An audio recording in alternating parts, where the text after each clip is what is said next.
성경을 조금 이제 의역으로 풀어서 좀 설명드리면, 위대한 반야의 지혜를 완성하는 마음의 경전이다.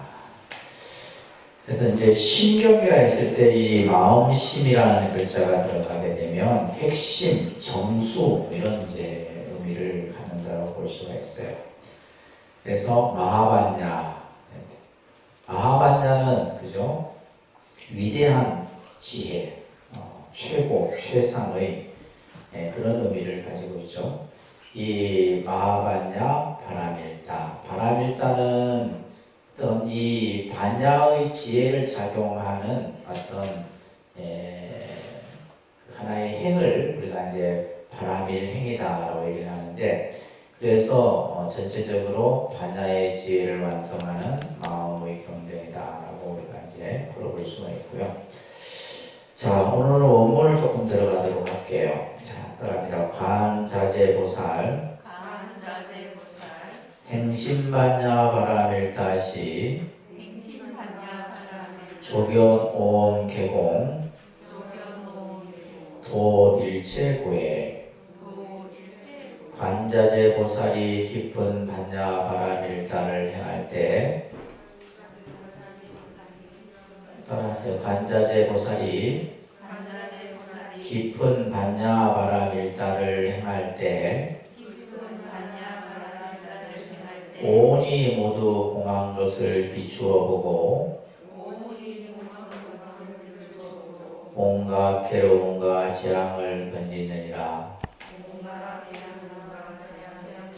자, 이 지금 첫 구절이 우리가 이제 앞에서도 봤듯이 이 반야신경에 있어서 전체의 뜻을 설하는 내용이라고 이렇게 말씀드릴 수가 있습니다. 그래서 반야의 뜻을 세우는 내용인데, 자, 여기에서 이제 우리가 관자재보살, 이 관자재보살은 관세음보살의 또 다른 명호죠, 그죠?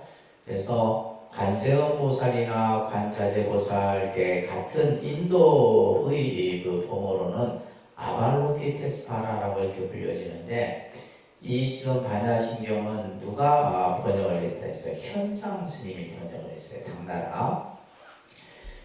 그래서 이 경전 번역이 현장 스님의 번역과 이제 큰 기준을 삼는 것이 이제 구마라집 스님이라고 하는 번역을 기준으로 뒀을 때, 구마라집 스님이 번역한 것은 구역이다라고 얘기를 하고, 그죠? 현장 스님이 번역한 것은 신역이다라고 얘기를 하는데, 그래서 이제 똑같은 이런 이제 그 용어도 조금은 이제 달리 이렇게 표기가 되는 겁니다.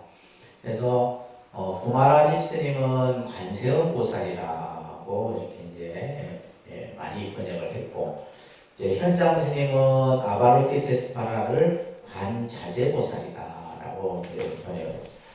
그리고 이제 천수경 여러분들 이제 공부하실 때도 제가 이제 말씀을 드렸는데, 이 관자가 볼관자입니다, 그죠? 볼관자인데, 그러니까 관세음 했을 때는 이 세음이라고 하는 것은 세상의 소리, 다시 말해서 중생의 고통받는 소리를 이제 이 세음이라고 얘기를 하는 거고, 이것은 이제 자재라고 했을 때는 이것은 말 그대로 관자재보살이 가지고 있는 능력을 이제 의미하는 거예요. 그래서 관자재보살은 중생들을 구제함에 있어서 말 그대로 자유자재로서 중생들이 응하는 곳이면 어디든지 나타나서 중생들의 그 모든 괴로움을 구제해 주시는데, 여기에서 이제 이 관자가 단순히 본다라는 이 볼견자하고는 조금은 차이가 있다라고 말씀을 드렸어요, 그죠? 그래서 이것은 견자는 시각적으로 보는 것이고, 이것은 마음으로 보는 거예요. 마음으로 관할 때 이제 관이다라고 얘기를 하는 거예요.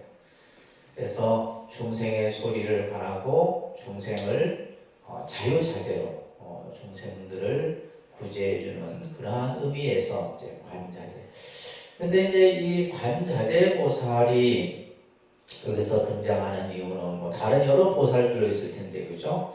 그것은 아마 이 관세음 보살 또 관자재 보살이 가지고 있는 어떤 이 대자 대비의 그러한 모습을 가장 잘 이렇게 담고 있는 보살이 바로 이 관자재 보살이다.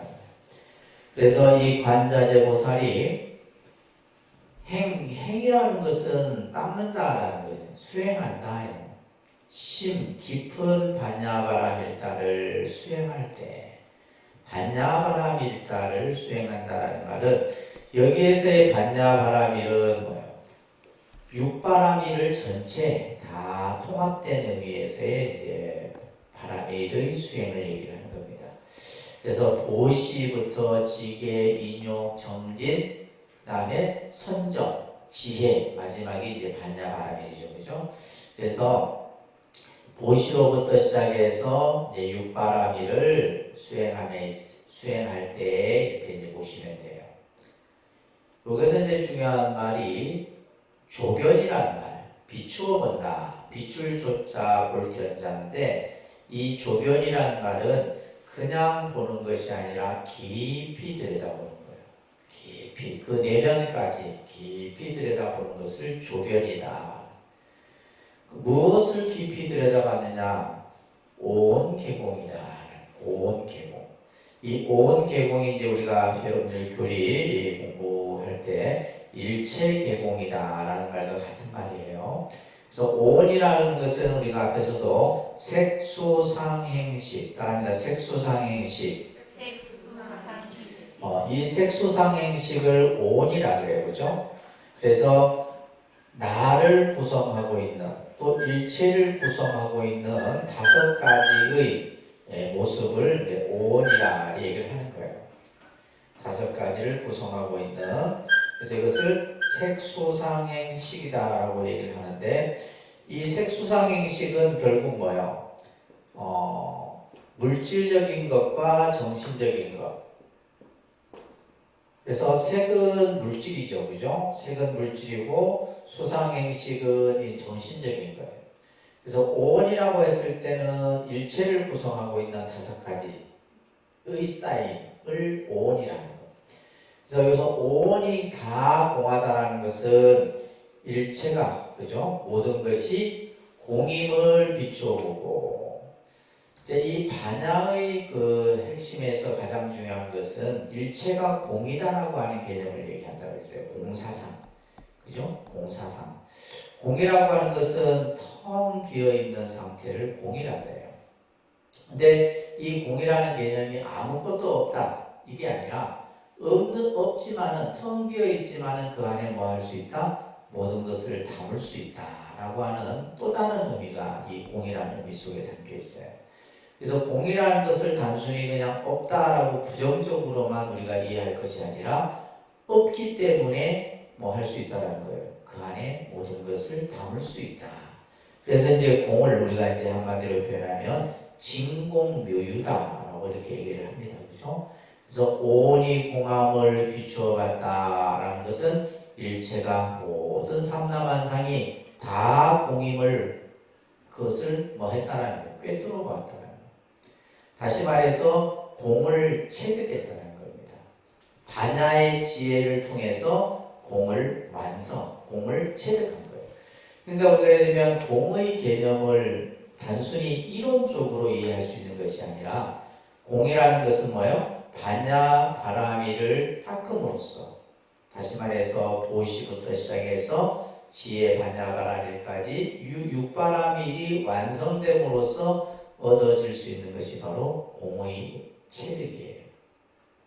그래서 공이라는 것은 단순히 이해해서 얻어지는 것이 아니다라는 거예요. 그래서 여기서 지금 관자재 보살이 깊은 반야바라밀다를 수행할 때, 그 수행을 닦아가는 과정에서 온이 공함을 비추어냈다. 일체가 다 공임을 보신 거예요.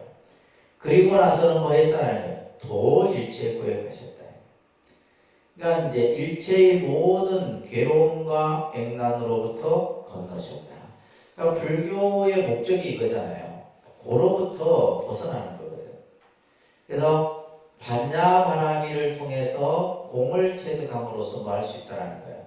괴로움으로부터 벗어날 수 있다. 이게 이제 전체의 어떤 반야의 가르침의 핵심이에요.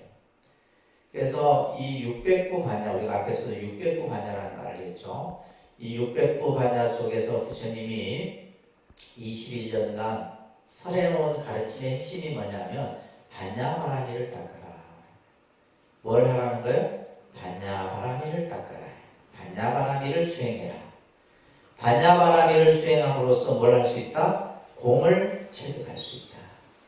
공을 체득하게 되면 뭐로부터? 일체 괴로움으로부터 벗어날 수 있다. 요거에 세 가지. 이게 지금 전체 반야심경의 핵심입니다. 아셨죠? 그래서 부처님께서 21년간 설해하신 말씀이 요 한 줄 속에 다 들어있는 거예요. 이것을 이제 관자재보살을 예로서 든 거예요. 관자재보살을. 왜냐하면 중생을 괴로움으로부터 중생을 구제하고자 가장 선봉장의 역할을 선 분이 바로 관세음보살이거든요. 관자재보살이라는. 그래서 관자재보살이 중생을 어떻게 해서 괴로움으로부터 벗어나게 하느냐. 스스로 반야바라미를 수행해서 오온이 공함을 일체가 공한 줄 체득하고 그 공을 체득함으로써 괴로움으로부터 벗어날 수 있습니다. 일체 중생을 다 괴로움으로부터 제도한다는 거예요. 자, 이게 이제 지금 반야심경의 전체의 뜻을 설명하고 있는 거예요. 아셨죠? 그래서 지금 그러면 우리가 배워야 될 게 뭐냐? 결국 뭐야? 반야바라미를 수행해야 되는 거죠. 반야바라미를 닦음으로써 그 반야바라미는 도시, 지계, 인욕, 정진, 선정, 마지막 지혜바라미를 닦음으로써 결국 뭐예요? 공을 체득할 수 있고 공을 체득함으로써 우리는 뭐예요? 모든 괴로움으로부터 건너갈 수 있다. 괴로움으로부터 벗어날 수 있다는 거예요. 자, 이렇게 이제 전체의 뜻을 딱 설해놓고는 이제 그 다음에는 뭐예요? 이 공을 하나하나 설명하는 거예요. 이제 다시 도대체 이 공이라는 것이 뭔가, 이 공에 대해서. 그래서 지금 이제 따라합니다. 사리자, 색불이공, 공불이색, 색즉시공, 공즉시색, 수상행식, 역부여시. 사리자여, 색이 공과 다르지 않고 공이 색과 다르지 않으며 색이 곧 공이요 공이 곧 색이니 수상행식도 그러하니라. 자, 여기서는 이제 뭘 얘기해요? 공을 설명하는 거예요. 공이라는 개념을. 자, 여기서는 이제 공과 색수상행식이라고 하는 이제 오온이 다 공하다 그랬잖아요. 그죠? 오온이 공함을 조견하시고 일체 괴로움으로부터 건넜다. 하고 이렇게 이제 전체를 설명하시고 나서는 이제 여기서는 사리자는 부처님의 제자 가운데 그죠? 지혜가 가장 으뜸인 제자가 바로 사리불 존자예요. 그래서 주로 이제 반야경은 사리불 존자가 이제 주로 설해지기도 하고, 이제 금강경에서는 이제 수불이라고 하는 제자가 등장을 하는데, 수불이는 이제 해공, 공의 이치를 가장 잘 터득한 제자가 또 수불이죠, 그렇죠? 여기서는 이제 사리자가 등장하는 것은 바로 이제 반야의 지혜를 가장 잘 완성한 제자가 바로 사리불 존자입니다.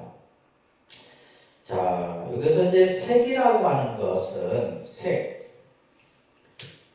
색불이공 공불이색, 색즉시공 공즉시색이다. 수상행신 역부여시 다 똑같다는 거예요. 수상행신 또한 이와 같다 했는데, 자, 이 색과 공을 여러분들이 잘 이해를 하셔야 돼요. 색과 공을 잘 이해를 해요. 색은 이것은 이제 우리가 앞에서 물질이라고 했어요. 이 물질은 뭐예요? 현상이에요, 현상. 눈에 보여지는 것은 전부 뭐예요? 나타난 모습이죠. 현상은. 그죠? 내 눈에 나타난 모습들은 뭐라 그래요? 색이라 이렇게 표현합니다. 이것을 현상이라고 해요. 색은 현상이에요. 그죠? 공이라고 하는 것은 뭐냐면 이것은 실상이에요. 공은 뭐다? 이걸 잘 이해를 하셔야 돼요. 색은 눈에 보여지는 나타난 모습이니까 현상이에요. 현상이고, 공은 이 실상이라고 하는 것은, 그죠? 이것은 이미 존재하고 있는 본래의 참 모습을 실상이라고 해요. 지금 이제 예를 들면 우리가 이제 법화경 같은 데서는 제법 실상이다 이런 말이 나오거든요. 그러니까 모든 존재하는 것은 다 그대로의 참 모습이다. 지금 우리 내 눈에 보여지는 이것은 뭐예요? 색이잖아요. 이건 현상이고, 지금 이 현상이 아닌 지금 현재의 우리가 보여지는 이 참 모습. 근데 우리는 중생은 뭐냐 하면 결국 물질을 통해서 무엇을 인식하기 때문에, 그러니까 물질만을 보려고 하는 거예요. 물질이 아닌 실상은 뭐다? 참 모습이에요. 물질이 아닌 참 모습. 그것을 뭐라 한다? 공이라고 한다. 그래서 일체가 다 공이다라고 했죠. 우리 삼법인에서도, 그죠? 우리 교리 시간에 삼법인에서도 재범 무아. 그때는 이제 무아라는 개념이 있어서 잘해졌고, 지금 이제 이 대승 반야경에서는 공이라는 개념이죠. 그래서 공이라는 것은 텅 비어 있는 상태. 텅 비어 있는 거. 이 지금 공이잖아요. 공. 비어 있는 이 허공의 상태. 이것이 바로 이제, 그렇지만은 이것이 없는 것이 아니라, 없는 것이 아니에요. 공이기 때문에 뭐하다? 가득 채워져 있다. 그래서 이것은 우리가 완전히 텅 빈 상태를 진공이라 얘기합니다. 그죠? 그런데 진공. 우리가 진공 상태라 그러잖아요. 완전히 텅 비어져 있는 상태. 아무것도 없는 상태. 그렇지만은 묘유예요. 묘유. 묘유라는 말은 텅 비어 있지만은 모든 삼라만상이 그 안에 갇혀져 있다 이런 얘기예요. 그래서 여러분들이 이제 공을 그냥 단순히 없다라고 이제 그죠? 그러니까 공을 반야신경에서는 이것을 뭘로 표현하냐면 없을 무자로 표현하다 보니까 이 한자 없을 무자는 없다라고 이렇게 단정적으로 부정해버리는 어감이 있어요. 근데 이제 이 무라고 하는 글자가 중국의 노자의 사상의 핵심이에요. 그래서 이제 중국에서 이러한 어떤 경전을 번역할 때 이 공이라고 번역을 하면 되는데, 예를 들면 이 인도 말인 수냐를 그냥 공이라고 이렇게 번역하면 되는데, 중국에 대해서 한자로 번역할 때 뭘로 번역을 한 거예요? 무자로 번역을. 금강경에도 보면 전부 무자로 나오지 공이라는 글자가 안 나와요. 지금 반야신경도 보면 공을 뭘로 좀 설명하고 있어요? 무로. 그래서 그냥 아니 설신이도 없고 색성형 미적법도 없고 없다 하니까 그냥 없다 이렇게 없을 무자를 쓰는데 없는 게 아닌 거예요. 단순히 현상의 모습으로 봤을 때 없는 거지만은 실상으로 보면 뭐다? 공인 거예요. 그래서 지금 이게 색과 공을 현상과, 이것은 마치 뭐와 같냐면 우리가 이제 그 물결이 있죠. 물이 있으면 바람에 의해서 뭐예요? 물결이 일어나죠. 그러면 그 물결이 일어나는 것은 뭐예요? 하나의 색이에요. 근데 그 물 자체는 뭐한 거예요? 물 자체는 공인 거예요. 그러면 이 물결과 물이 같아야 달라요. 다른 게 아니다 이 말이에요. 그렇잖아요. 물결과 바람에 의해서 물결이 일어난 것이지 이것이 어떤 것이 새로 만들어진 것이 아니다 이 말이에요. 그 물 자체가 물결의 모습으로 나타난 거예요. 그렇기 때문에 물결이 색이라 한다면 물 자체는 뭐다? 공인 거예요. 이것이 이제 실상 참 모습인 거라는 거죠. 그래서 여러분들이 이제 이 색과 공을 이해할 때, 색은 나타난 모습, 현상을 색이라 하고, 공은 뭐다? 실상, 있는 그대로의 모습을 공이라 하고, 이것을 좀 더 이해하기 쉬우려면 색은 뭐요? 물결. 바람에 일렁이는 물결이고 물 자체는 뭐다? 공이다. 라고 이제 여러분들이 이해를 하시면서 여기서 지금 산이자야 색이 공과 다르지 않다. 이 말은 그 다음 구절에 나오는 색즉시공이다 이 말이죠. 그죠? 색이 공과 다르지 않다라는 말은 색이 곧 뭐다? 공이다. 요거 이 지금 색이 곧 공이에요. 앞에서 얘기했듯이 물결이 곧 물이다 이 말이에요. 똑같은 거다. 똑같은 거예요. 바람에 의해서 물결이 그냥 물결의 현상이 나타난 것이지 이 색과 공이 다르지 않은 거예요. 똑같은 거다. 그러니까 이제 색불이 공, 색이 공과 다르지 않고 공이 색과 다르지 않다. 그러니까 이 공이라는 개념을 자 그래서 예를 들면 자 현상으로 보면 이게 색이지만은 실상으로 보면 이건 뭐예요? 없는 거예요. 공인 거예요.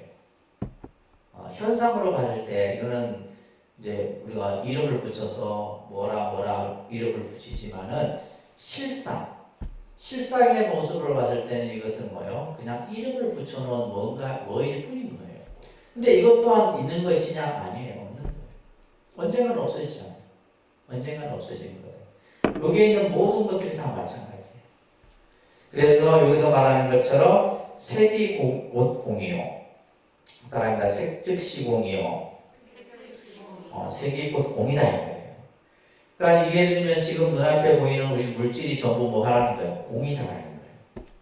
근데 여러분들은 이제 이 공을 이거 공이지 있는데 왜 공이라 하지? 이렇게 이제 일반적으로 생각하는데 이제 이것은 다시 말해서 반야의 실상, 반야의 지혜를 완성했을 때 공인 줄 아는 것이지 우리 중생의 입장에서는 눈에 보이는 현상을 부정하기가 어렵다는 거예요.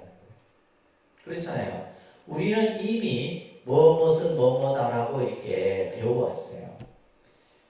예를 들면 어떤 명사화를 통해서 관념화를 통해서 이것은 이것이고 다 이렇게 배워왔단 말이에요. 그러니까 근데 그 자체를 부정하려고 하니까 쉽지가 않은 거죠.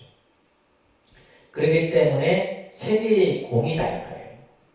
그러면서 뒷구절은 또한 공이 뭐다? 색이다. 색을 뭐 한 거예요? 부정해놓고 부정한 것을 다시 또 뭐예요? 긍정하고 있는 거예요. 무슨 말인지 이해되세요? 예를 들면 색이 공이다. 이 지금 현상 자체를 부정해놓고 부정한 상태에서 그것을 다시 또 뭐 하고 있는 거예요? 긍정하고 있는 거예요. 그래서 공이 곧 색이다. 수상행식, 정신적인 요소 또한 역부여시다. 이와 같다라는 거예요. 그래서 반야경에 보면 일체의 모든 존재, 이 세상에 존재하는 모든 것은 자성이 텅 비어서 공하다. 이런 말이 있어요. 반야경에. 대풍반야경에 나오는 구절인데 이 세상에 존재하는 모든 것은 자성이 텅 비어 있다. 이것을 이제 나중에 이제 이 공의 개념이 뭐로 이제 연결되냐면 무자성이라는 개념으로 연결돼요. 따라합니다. 무자성. 자성이 없다 이 말이에요. 자성이라고 하는 것은 나라고 할 만한 나의 어떤 본질이라고 할 만한 것이 없다. 그래서 무자성이에요. 자성이 텅 비어져 버렸어요. 그래서 뭐다? 공이다. 그래서 무자성 이꼬르 공 이렇게 연결이 되는 거예요. 교리적으로. 무자성이 곧 공이다. 그래서 이 세상에 존재하는 모든 것은 자성이 텅 비어 공이다. 다시 말해서 뭐예요? 고정된 실체가 없다는 거예요. 그죠? 고정된 실체가 없는 거죠. 뭐 하기 때문에? 무상의 원리에 의해서 변하기 때문에 고정되어 있지 않다는 거예요. 그래서 고정된 실체가 없이 텅 비어 있다는 겁니다. 그렇기 때문에 금강경 같은 경전에서도 보면 이런 말이 나와요. 따라합니다. 일체 사물의 이름이나 모양을 의식의 대상으로 삼지 말라. 그러니까 우리가 일체의 사물의 어떤 이름이나 모양을 의식의 대상으로 삼지 말라라는 말이 나오는데 이것을 이제 무상이다. 무상. 이 무자를 붙여서 이제 이렇게 상자 무상이라는 말. 일체 사물의 이름이나 모양을 의식의 대상으로 삼지 마라. 그러니까 어떤 경계라도 마음을 머무르거나 집착하지 말라. 이것을 이제 무주법문이라 그래요. 어떤 관념이나 어떤 대상에 대해서 그죠? 집착하지 말아라. 이것을 무상, 무주의 개념으로 설명합니다. 그러니까 이제 예를 들면 일체 존재하는 어떤 형상이나 사물 이런 것에 우리가 이름을 붙이지만은 그것은 뭐예요? 실제 있는 것이 아니다 이 말이에요. 그래서 그것을 의식의 대상으로 삼지 마. 그래서 금강경에서는 뭐뭐는 뭐뭐가 아니라 그죠? 그 이름이 뭐뭐이다. 그 단지 이름일 뿐이다. 이런 표현들이 이제 수없이 반복해서 나오는 겁니다. 그래서 지금 사리자야 색이 공과 다르지 않고 공이 색과 다르지 않으며 색이 곧 공이요 공이 곧 색이다. 수상행식 또한 이와 같다. 다시 말해서 이제 공이 뭐냐? 공이라는 것은 단순히 어떤 실체를 부정하는 것이 아니라 실체라고 보여지는 이 현상 자체가 본래 없는 것이다. 없지만은 그 안에 또한 모든 것이 있다라는 의미를 공의 어떤 모습으로서 설명하고 있는 거예요. 공의 의미를 그러면서 이제 그 밑에 보시면 그럽니다. 사리자 시 제법 공상 불생 불멸 불구 부정 부증 불감 시고 공증 무생 무수상행식. 자, 이제 여기서는 나타납니다. 사리자여 모든 법은 공하여 나지도 없어지지도 않으며 더럽지도 깨끗하지도 않으며 늙지도 줄지도 않느니라. 그러므로 공 가운데는 색이니 수상행식도 없으며.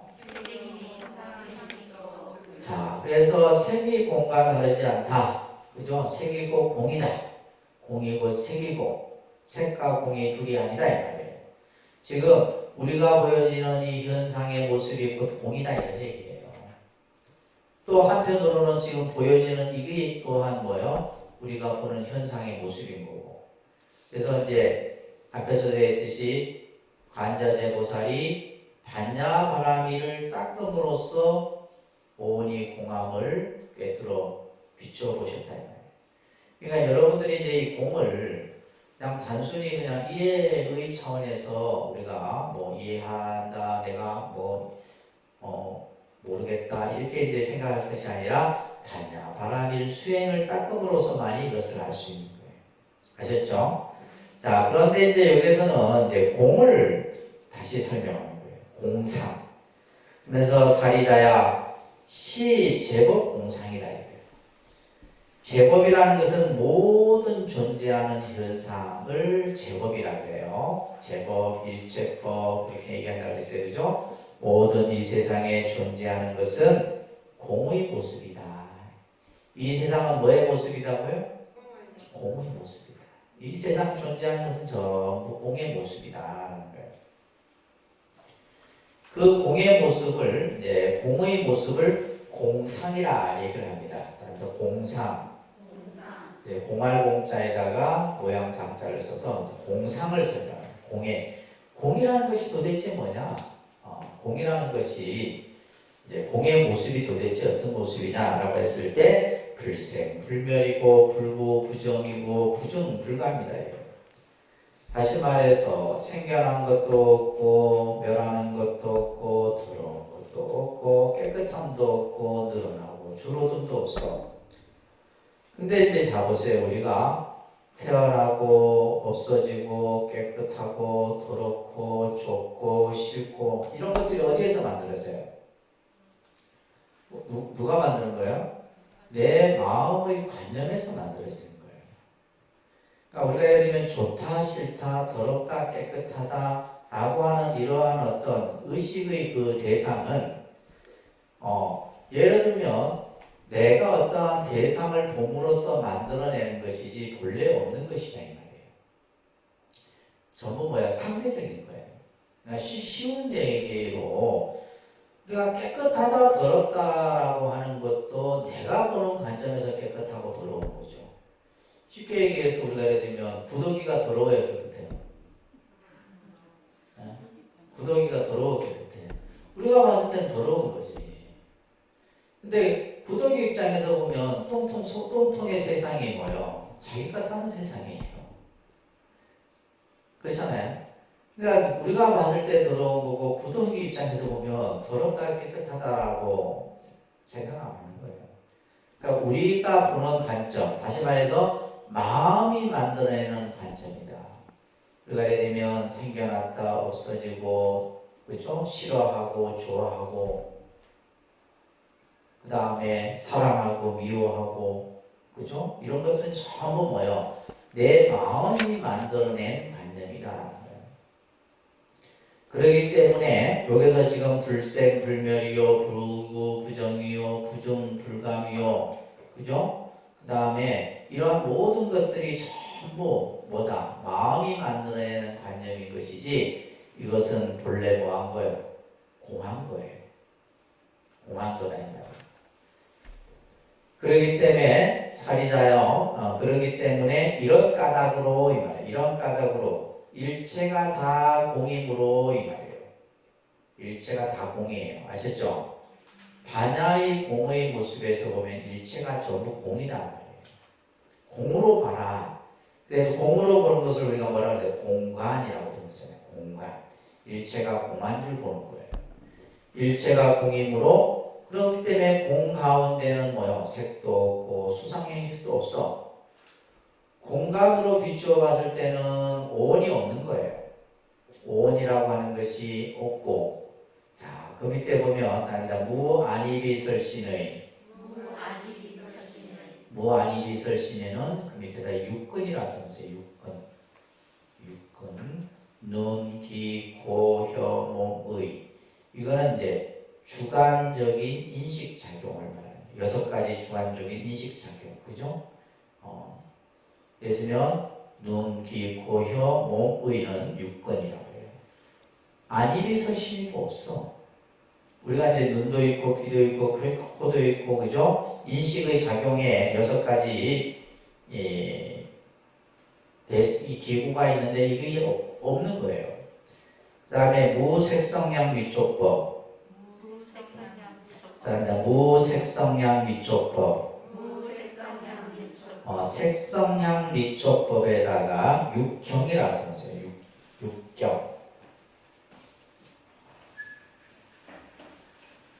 육경 그래서 육근 육경 그죠? 육근 육경 그 다음에 육식 이렇게 이제 설명이 되어집니다.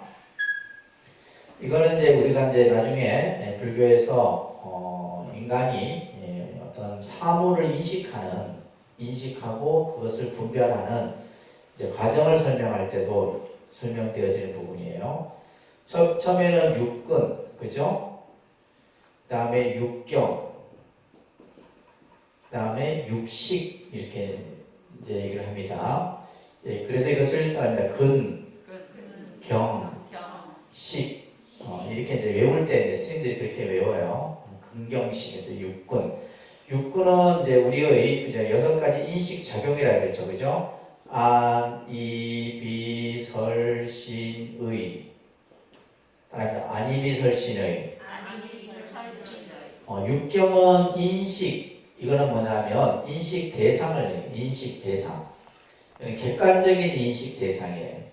아까는 주관적인 인식 작용이고 육근은 주관적 인식 작용이고 육경은 객관적 인식 대상을 얘기하는 거예요. 그 다음에 이것은 색성향 미촉법이죠. 그 다음에 색성향 미촉법. 이거 자꾸 반복하셔야 돼요. 안입이 설심이가. 자, 눈은 뭐 하는 거예요? 색. 그죠? 어떤 물질을 보잖아. 눈은 보는 거잖아요. 어떤 형상을. 그죠? 그 다음에 귀는 뭐 하고? 소리를 듣고. 코는 뭐 하고? 냄새를 맡고, 향을 맡고. 혀는 맛을 느끼고. 이 몸은 촉감을 느끼고. 이런 식으로 이제 육근이 어떤 인식 대상에 대해서 이제 하는 거예요. 그러니까 예를 들면 눈이고 이거는 뭐가 되는 거예요? 색이 되는 거예요.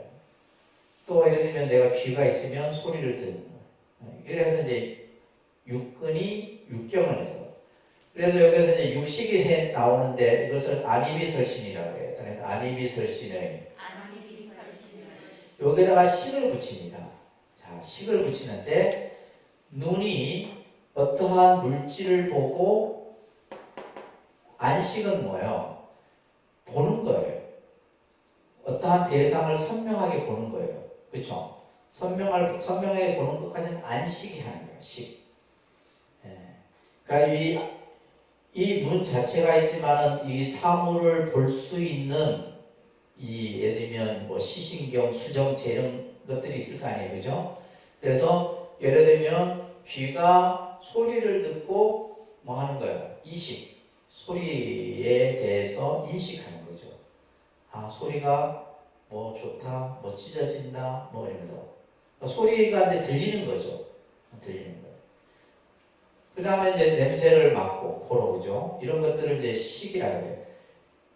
그래서 육근, 육경, 육식이라고 하는 이제 인식에 대한 얘기를 지금 여기서 설명을 하고 있는데 일체가 공이기 때문에 색성향 미촉법도 없고 안입이 설신이도 없고 그죠? 색성향 미촉법도 없고 그 다음에 다른 안개 내지 무의식계 여기서 이제 이 개라고 하는 것이 이 개자가 무슨 개자냐면 경계, 구분 이런 뜻이에요. 개는 경계나 구분을 뜻하는 건데 자, 그러면 안개라고 하는 것은 뭐냐면 자 이거예요. 그죠? 눈이 대상, 색을 그죠? 본단 말이에요. 그 눈이 어떤 대상을 보는 가운데서 일어나는 인식의 작용을 안개라고 해요. 예를 들면 귀가 소리를 듣고 그 듣는 과정에 나타나는 인식의 작용을 비계라고 해요. 그래서 안입이 설심이가 또 똑같이 이제 그래서 여기서 무안개 다시 말해서 눈으로 인식하는 작용도 없고 내지 뭐도 없다? 의식의 작용 또한 없다. 일체가 다 없는 거예요. 일체가 공이기 때문에 색수상행식도 없고 안입이 설신이도 없고 색성향 위촉법도 없고 인식의 경계도 없고 의식의 경계까지도 없다. 이런 쉽게 얘기해서 뭐요? 일체가 다 공하다는 얘기예요. 뿐만이 아니라 다른 무무명, 영무무명진, 내지무노사, 영무노사진. 다른 무명도 무명이 다음까지도 없으며 늙고 죽음도 늙고 죽음이 다음까지도 없으며 자, 무명이 없다. 무명도 없어. 무명이라는 것은 우리 중생이 근본 괴로움을 일으키는 가장 근본 요인이 바로 무명인데 그 무명 또한 없는 거다. 그리고 영무무명진이라는 것은 또한 무명이 다음도 없다. 이 말은 뭐냐면 무명이 없어지면 열반이잖아요. 열반도 없다. 무명도 없고 열반도 없고 뿐만이 아니라 내지 노사도 없어. 늙고 죽음도 없어. 공의 경계에서 보면 늙고 죽음도 없는 거예요. 현상에서 보면 늙고 죽음이 있지만 공의 입장에서 보면 늙고 죽음도 없어. 또한 노사가 다음도 없다는 말은 이것은 뭐요? 그죠? 육체의 고통에 벗어나는 해탈 또한 없다 이런 얘기예요. 이것은 다시 말해서 12연기설도 공하다.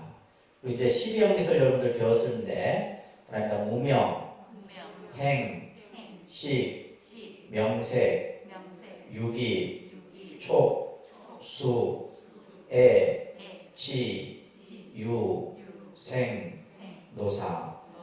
자, 부처님께서는 중생이 윤회하고 또 태어나고 늙고 죽고 하는 이 고통이 이것이 어떻게 해서 일어났는가? 이것을 이제 해결하기 위해서 부처님이 출가를 하시고 보리수 아래에서 깨달음을 이뤘단 말이에요. 그래서 우리가 깨달음을 이루은 그 법을 우리는 연기법이다. 여기까지는 배웠어요. 그죠? 연기다. 이 연기를 12가지 인연으로 부처님께서 이렇게도 보고 저렇게도 순간 역간으로 봤더니 중생이 바로 이 무명으로부터 시작이 돼서 늙고 죽음이라는 과정까지 보게 됐구나. 이렇게 이제 초기 경전에서는 설했단 말이에요. 근데 반야 이 경전에 와서는 그거조차도 뭐하다는 거예요? 싹 다 공하다는 거예요. 그러니까 12연기설 또한 공하다. 지금 우리가 봤던 육근, 육경, 육시까지도 뭐하고 공한 것이고, 그러니까 여러분들이 예를 들면 마음에서 관념에서 이거다 저거다 만들어낸 것도 본래 뭐한 거예요? 공한 거예요. 없는 거예요. 없는 건데 이제 내가 이제 만들어낸 거지. 관념 속에서 내가 만들어낸 것 뿐이에요. 그러니까 실상에서 보면, 실상의 이치에서 보면 일체가 다 뭐하구나? 공하다. 우리가 인식하고, 그죠? 어떤 대상을 분별하는 것까지도 전부 공하고, 12연기설도 공하고, 12연기설 자체도 공하다네. 12연기설이 없다 이게 아니라 공의 개념을 설명한 거예요. 지금 여기 보면 전부 무자가 나오지만은 이 무라는 것이 없다라는 의미보다는 뭐하다? 공하다라고 이해를 하셔야 돼요. 아셨죠? 공하다라는 의미를 설명하기 위해서 지금 한자로 번역해서는 무라는 글자를 쓰고 있는 거예요. 무명도 공하고 또한 무명이 다음도 공하고 이렇게 원래는 해야 되는데 무명이 다음까지도 없고 늙고 죽음도 없어. 그래서 우리가 이제 그런 얘기 있잖아요. 스님들이 수행을 하고 깨달음을 다 이루고 나보니까 뭐요? 생사가 본래 없더라 이 말이에요. 생사 본무다. 생사가 본래 없는 거예요. 그러니까 이 생사가 본래 없는 이치를 여러분들이 뭐 말로 들어보들 이해를 하겠어요? 알겠어요? 공부를 해보니까 내가 깨달음을 얻고 나보니까 생사라는 것이 본래 없는 것이구나. 이게 바로 뭘 태도한 거예요? 반야의 지혜를 완성한 거예요. 다시 말하면 공의 이치를 체득한 거예요. 똑같은 거죠. 그래서 여기서 말하는 것처럼 모든 것이 다 일체가 공해요. 자, 그 밑에 보시면 무고진멸도. 고진멸도는 이제 사성제죠, 그죠? 우리가 부처님께서 중생들이 괴로움과 괴로움의 원인과 괴로움을 없애는 길과 그 없애는 길을 통해서 얻어지는 열반까지 이것을 사성제를 설했잖아요. 설했는데 이것 또한 뭐다? 공한 것이다. 그래서 우리가 이제 전 시간에 보면 부처님께서는 처음에는 상종을 설했다고 그러잖아요. 있다라고 설했답니다. 12연기설도 있고 사성제도 있고 그죠? 다 있다라는 걸 설하고 나서 그 다음에 이제 이 반야공사상에 와서는 뭐다? 일체가 공이다라고 설한 거예요. 왜 그랬다고 그랬어요? 우리 중생들이 있다 하니까 있는 것에 집착하는 거예요. 그 있다라는 집착을 깨뜨리기 위해서 뭘 설한 거다? 공을 설했다라고 여러분들이 지금 단계에서는 이해를 하셔야 돼요. 아셨죠? 왜 부처님이 공을 설했느냐? 중생이 있다라는 집착을 갖고 있어서 그것을 깨뜨리기 위해서 공을 설한 거예요. 우리가 지난 시간에 했듯이 공을 얘기하니까 또 이 공에 집착을 해. 예, 중생은 또 공에 집착을 합니다. 그래서 마지막 설의 것이 뭐라 그랬어요? 화엄이라고 그랬잖아요. 화엄의 가르침을 설한 겁니다. 그래서 고집열도도 없으며 무지영무득이다 이거예요.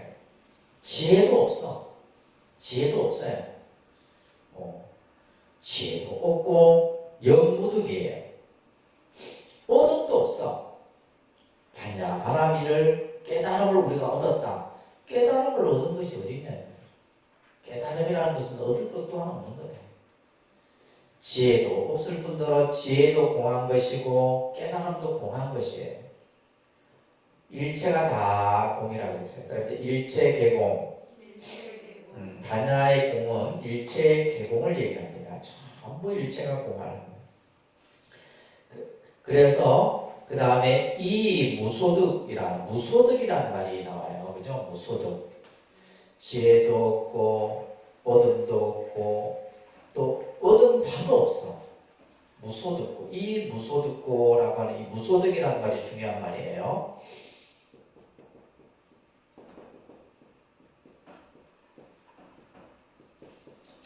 그러니까 무소득. 얻은 바가 없다. 그래서 이제 이 무소득 가르침은 금강경에 여러분들이 나중에 이제 금강경을 보셔야지 이 기억이 남아 있으면 나중에 금강경하고도 연결이 돼요. 부처님께서 금강경에 보면 이제 금강경이 원체 좀 장편 경전인데 긴 경전인데 수보리에게 내가 연등 부처님으로부터 수기를 받은 적이 있다고 생각하느냐, 내가 그렇게 생각한 적이 있다고 생각하느냐, 이 수보리에게 물어요. 수보리가 뭐라 대답하냐면 부처님이시여 부처님께서는 얻은 바가 없습니다. 내가 깨달음을 얻었다고 생각하느냐, 깨달음을 얻은 바가 없습니다. 그러니까 깨달음을 얻지 않았다는 뜻이 아니라 뭐예요? 얻어도 얻었다라는 뭘 하지 않는 거예요? 상을 갖지 않는 거예요. 이게 이제 금강경에서 나오는 설법입니다. 그래서 내가 법을 얻었느냐? 부처님께서는 법을 얻지 않았습니다.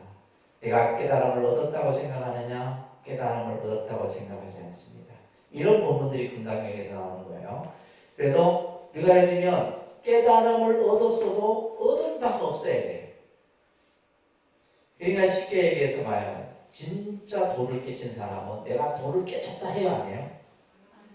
도를 깨쳤다 하면 그 사람은 사자예요, 사자. 무슨 말인지 아셨어요? 진짜 도인은 얘기 안 합니다. 진짜 도인은 본인이 수행을 해서 깨달음을 얻었어도 내가 도를 깨쳤다, 내가 무엇을 얻었다 이런 얘기를 안 해요. 바로 뭐예요? 이 무소득이에요. 얻은 바가 없어야 돼요. 아셨죠? 이 무소득이 바로 뭐예요? 공이에요.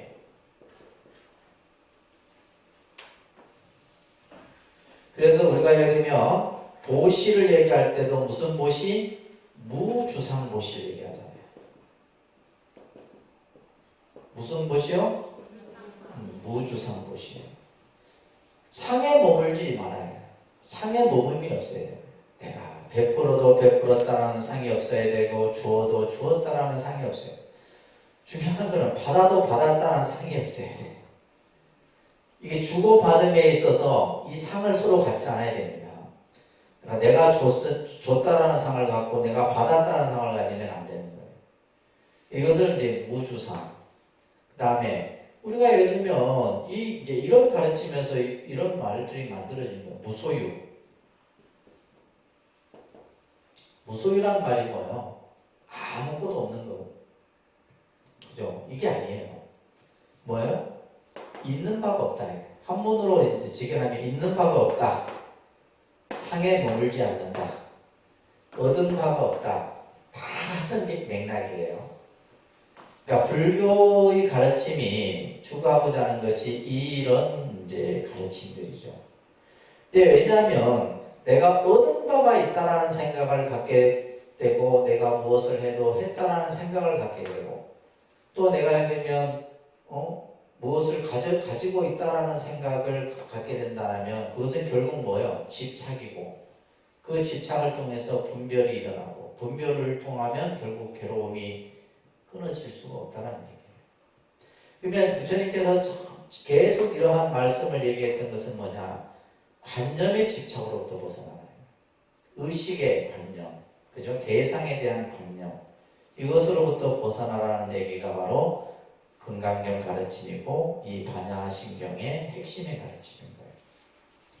그래서 무소유라는 말은 있어도 뭐예요? 내가 있다라는 관념에 빠지지 않는 거예요. 아무것도 없다 이게 아닙니다. 무소유 정신이 그냥 아무것도 없는 이 개념이 아니라 내가 소유하되 소유하고 있다라는 생각을 갖지 않아요. 내 거라는 생각을 갖지 않는 거예요. 왜냐하면 내 거라는 생각을 갖는 순간 우리는 뭐예요? 집착이 생기고 번뇌가 생기는 거예요. 내가 상을 가지는 순간 집착이 생기고 뭐예요? 번뇌가 생기는 거예요. 내가 무엇을 얻었다라는 생각 순간 집착이 생기고 번뇌가 생기는 거예요. 그래서 여기서 지금 반야신경에서는 이 무소득고 얻은 바가 없는 까닭에 말해요. 자, 따라합니다. 보리살타 의 반야 바람일다고 심무가에 무가에고 무유공포 원리전도몽상 구경열반. 자, 따라합니다. 얻을 것이 없는 까닭에. 자, 얻을 것이 없어요. 우리는 무엇을 해도 내가 무슨 수행을 하고 기도를 하든 뭘 하든 한 바가 없어야 돼. 내가 무엇을 했다 하는 순간 관념에 가지게 되면 거기서부터 뭐가 생기는 거예요? 괴로움이 생기는 거예요.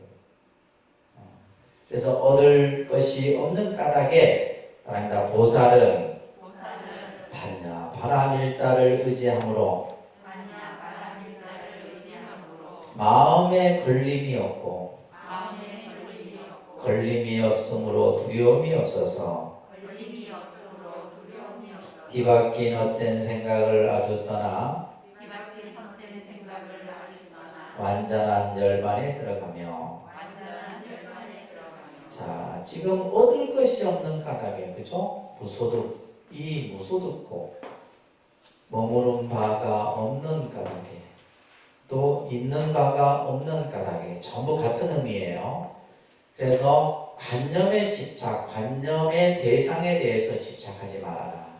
그래서 우리가 이제 이 금강경에서도 이제 이 상이라고 하는 것이 이 상자가 단순히 어떤 모양, 형상도 의미하지만은 관념을 뜻하는 거예요. 관념, 생각. 그래서 우리가 예를 들면 이제 흔히 관념하면 여러분들 이제 고정관념이잖아요. 고정관념. 틀에 박힌 생각. 이것은 이것이다라는 생각. 그러니까 우리가 예를 들면 반야의 공사상은 이것을 깨라는 거거든. 그래서 우리가 아상, 인상, 중생상, 수자상, 사상을 얘기할 때도 이 상을 얘기하는 거예요. 나라는 관념, 너라는 관념, 중생이라는 관념, 이런 것들을 전부 깨부수라는 거예요. 자, 그래서 여기서 말하는 것처럼 얻은 바가 없는 까닭의 보살은 뭘 의지해야 돼요? 반야, 바람일다를 의지해야 돼요. 앞에서도 얘기했듯이 부처님께서 600부 반야에서 제일 많이 강조했던 것이 반야 바라밀의 수행이에요.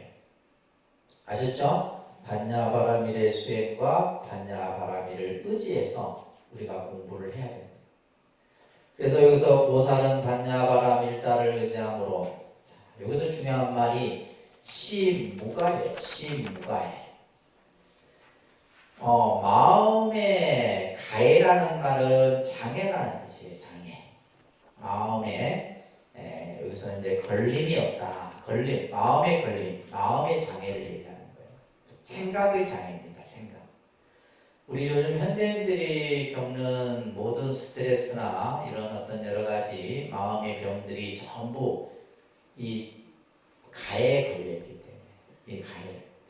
이것은 결국 뭐냐면 왜 생기냐면 우리 의식이 분별을 일으키기 때문에 그래요. 분별적 인식의 결과로 인해서 생각의 장애가 일어나는 거예요.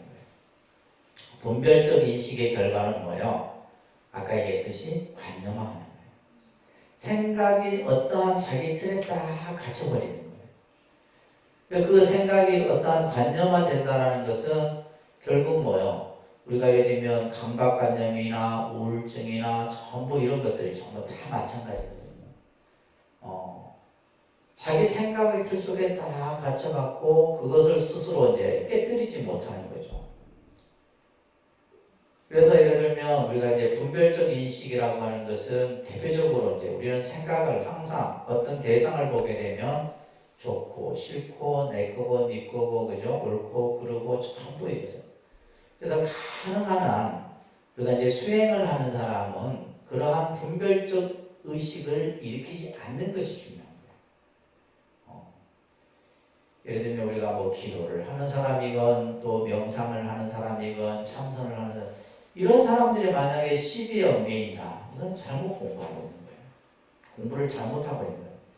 무엇이 맞고 무엇이 틀리고 옳고 그르고 그죠? 내니 니끼니 이렇게 따지고 분별하고 하는 것은 결국 뭐예요? 생각의 장애를 일으키는 가장 중요한 거죠. 지금 여기서 보살은 반야바라밀다를 의지함으로써 반야바라밀다를 의지한다는 것은 뭐예요? 일체가 공인 줄 가람으로써 이 말이에요. 뭐가 없어진다는 거예요? 생각의 장애가 없어져요. 시무가액. 무가액으로 마음의 생각의 장애가 없기 때문에 뭐가 없어? 공포가 없어. 무유공포다. 공포는 불안이에요. 근심, 걱정, 초조, 생각의 불안. 그죠? 그러니까 마음의 장애가 없으니까 당연히 생각의 공포 또한 없어지겠죠. 마음의 공포 또한 없어진다는 말이에요. 그래서 무유공포다. 그리고 나서는 원리전도몽상하야. 전도몽상이라는 말이 중요한 말이에요. 전도란 말은 생각이 뒤바뀌어진 것을 전도라고 해요. 몽상은 뭐예요? 꿈속의 생각이죠. 그래서 우리가 예를 들면 헛된 생각을 전도몽상이라고 해요. 헛된 생각을 뭐라 한다? 전도몽상이라 해요. 전도몽상. 꿈이라는 것은 현실이 아니잖아요. 꿈속은 그건 현실이 아니거든요. 허황된 거예요. 꿈속에서 뭔가 막 이것을 마치 그냥 있는 것이냐 사실인 것이냐 생각하는 뒤바뀐 거죠. 생각이 뒤바뀌어져 있는. 그래서 이 전도몽상을 멀리 여겨요. 그리고 나서는 뭐예요? 필경에는 열반을 이루게 됩니다. 근데 여기서 핵심은 뭐냐면 보살은 뭘 의지함으로? 반야바라밀다를 의지합니다. 이게 모든 해답이 다 나와 있는 거예요. 이 반야심경에는 우리가 반야바라밀다를 의지함으로써 마음에 뭐가 없어요? 장애가 없어. 우리가 수행하는 목적이 뭐예요? 마음의 장애가 없게 하는 거예요. 여러분들이 기도하고 수행하는 가장 근본 이유가 마음의 장애, 생각의 장애, 그죠? 이런 굴레를 벗어버리기 위한 거예요. 그것이 벗어짐으로 인해서 뭐가 없고? 공포, 두려움, 불안, 초조가 없어지고. 또한 전도몽상 뒤바뀐 헛된 생각을 다 여여버려요. 있는 그대로 본다는 말이에요. 있는 그대로 본다. 그럼으로써 구경에 열반에 이르게 된다라는 겁니다. 따라합니다. 삼세제불의 반야바라밀다고 득안욕따라 삼맥삼불이 삼세의 모든 부처님도 이 반야바라밀다를 의지함으로 안욕따라 삼맥삼보리를 얻느니라. 그죠? 반야바라밀다를 의지해라. 그죠? 반야바라밀다를 의지하고 반야바라밀다를 닦아라. 앞에서 보살은 반야바라밀다를 의지함으로써 구경에 뭐 했어요? 열반에 이르렀잖아. 그죠? 깨달음에 이르렀다. 삼세의 모든 부처님도 과거, 현재, 미래의 모든 부처님도 반야 바라밀다를 의지해서 안욕따라 삼맥삼보리를 이루었다. 그러니까 안욕따라 삼맥삼보리. 안욕따라 삼맥삼보리를 우리는 무상 정등 정각이라 합니다. 그런데 무상, 정등, 정각. 무상 정등 정각을 안욕따라 삼맥삼보리다라고 얘기를 해요. 이거 꼭 기억하세요. 우리가 부처님의 깨달음을 안욕따라 삼맥삼보리 이렇게 얘기해요. 안욕따라 삼맥삼보리 이렇게. 이것을 이제 안욕따라 삼맥삼보리는 이제 인도 말을 중국 한자로 그냥 풀어놓은 거예요. 음역으로 이렇게 해놓은 거고, 이것을 뜻으로 표현하면 무상이라는 말은 최고의, 최상의 정등, 바른, 보편적인 정각 깨달음이다. 그래서 부처님의 깨달음을 우리는 무상정각, 그냥 정각이라고 해도 돼요. 그죠? 정각이라는 말로 그냥 표현하기도 하고, 무상정각이라고도 표현하기도 하고, 무상정등 정각이라고 표현하는데, 이것을 전부 무슨 의미다? 안욕따라 삼맥삼보리, 부처님의 위대한 바른 깨달음을 말하는 거예요. 그래서 삼세의 모든 부처님도 반야바라밀다를 의지해서, 다시 말해서 일체가 공임을 체득함으로써 안욕따라 삼맥삼보리를 얻으셨다. 이런 얘기예요. 고지반야바라밀다. 따라합니다. 고지반야바라밀다. 시대신주, 시대명주, 시무상주, 시무등등주, 반야바라밀다는 가장 신비하고 밝으며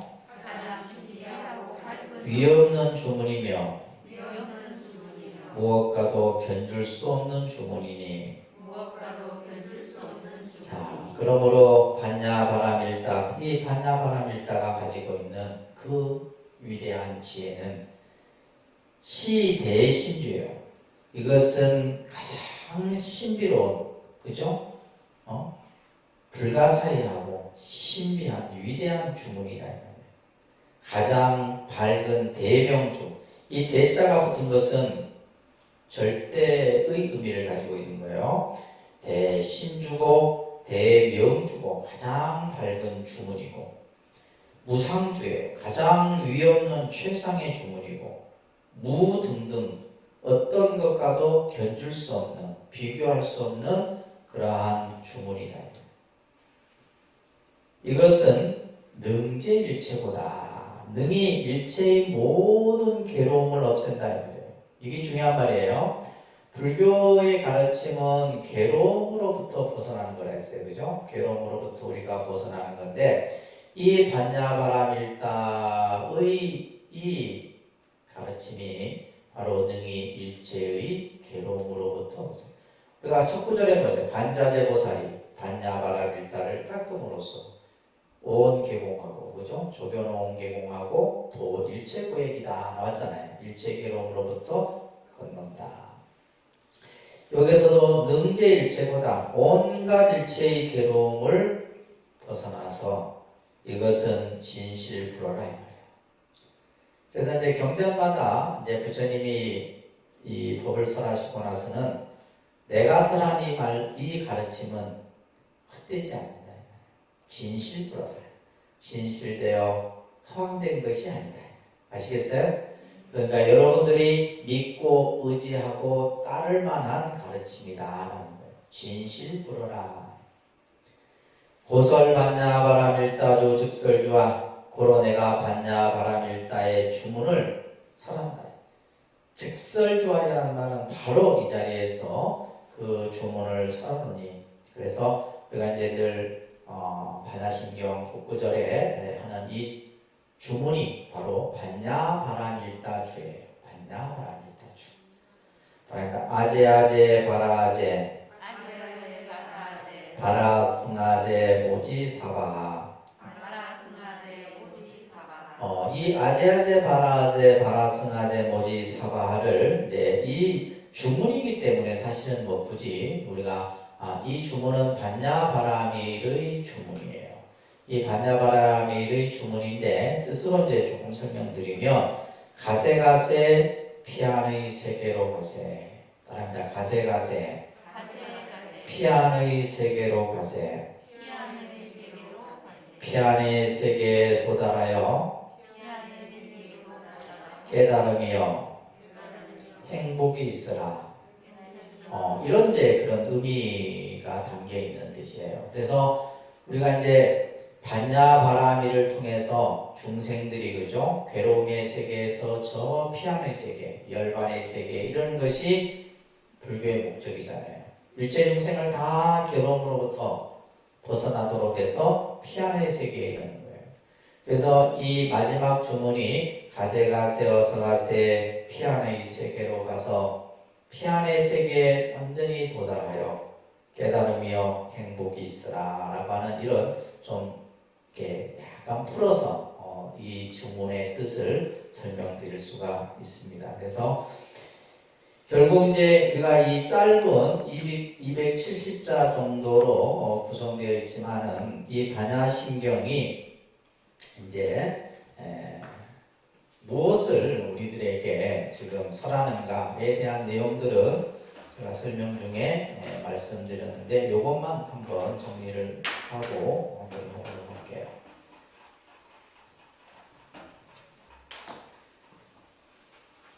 자, 이 반야심경이 우리들에게 설하고자 하는 가르침의 핵심이에요. 반야심경 첫째는 뭐냐면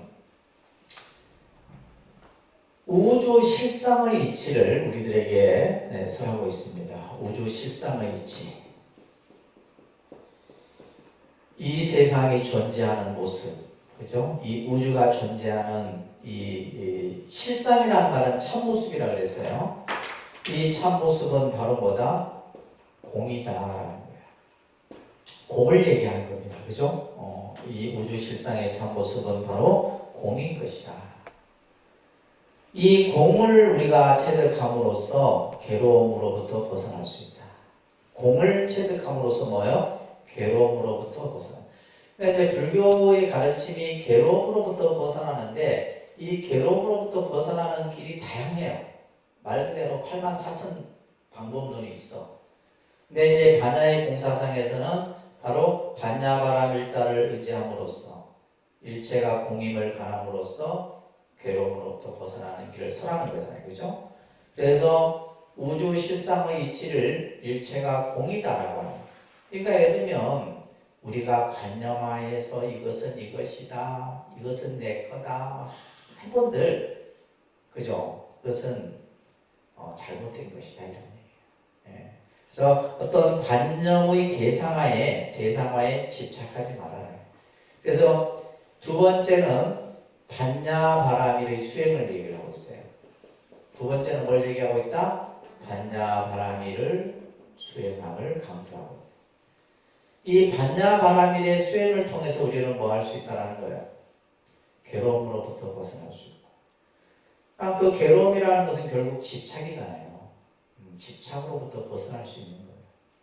이 반야바라밀의 수행을 통해서 벗어날 수 있고, 그럼으로써 이제 우리들에게 어떠한 삶을 살도록 지금 얘기하고 있느냐?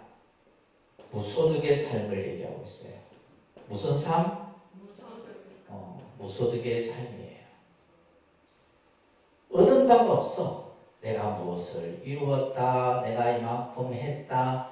나중에 이제 여러분들도 마찬가지예요. 내가 너희들을 이만큼 키우고 이만큼 했는데 없어요. 근데 그 생각을 갖는 순간부터 여러분들은 괴로움이야. 우리가 예를 들면 저 자신도 이제 그런 생각을 가지려고 노력하죠. 내가 살면서 가만히 보니까 아무것도 한 게 없어. 지금까지 내가 마음대로 근데 이거 뭘 많이 하긴 했는데 가만히 보면 한 게 하나도 없어요. 결국 무소득의 삶을 살았을 때 우리는 이 삶이 좀 더 자유로워질 수가 있어요. 그래서 이 무소득의 삶이라고 하는 것은 결국 뭐요? 집착하지 않는 삶이에요. 그죠? 집착이 없는 삶을 이 반야신경은 우리들에게 얘기하고 있다. 집착하지 않는 삶. 근데 이 집착은 결국 뭐예요? 괴로움을 만드는 원인이 되기 때문에. 그래서 사실은 우리가 이게 알고 있어도 이게 중생의 어리석음으로 인해서 이것을 버리기가 쉽지 않은 거예요. 그래서 이제 불교의 가르침이 어떻게 보면 이 반야신경 안에 전부 다 담겨 있다라고 볼 수가 있는 거예요. 그래서 해도 햄버거 없어야 돼요. 아셨죠? 내가 무엇을 해도 햄버거 없어. 그런 생각을 집착으로부터 좀 자유로워질 수 있는 삶을 이 반야신경을 여러분들이 독송하면서 늘 깨달으셔야 돼요. 깨달으셔야 되고 내가 늘 일상의 삶 속에서 반야바라미를 내가 수행하고 있다. 그래서 예를 들면 내가 무슨 기도를 하고 무슨 수행을 하느냐라고 했을 때 여러분들은 반야바라미를 수행한다. 이 뭐 천수명하고 뭐하고 이런 표현보다는 아셨어요? 내 수행은 뭐다? 반야바라밀의 수행이다. 그 안에 다 담겨 있단 말이에요. 보시도 담겨 있고 지계, 인욕, 정진, 선정. 무슨 수행하느냐? 명상이가 아니에요. 무슨 수행이에요? 반야바라밀의 수행이에요. 우리가 해야 할 수행은 반야바라밀의 수행이다. 이걸 꼭 명심하시기 바랍니다. 아셨죠? 이걸 통해서 여러분들이 반야신경까지 내용을 정리하고 다음 주는 여러분들 잠깐 한 주도 쉽게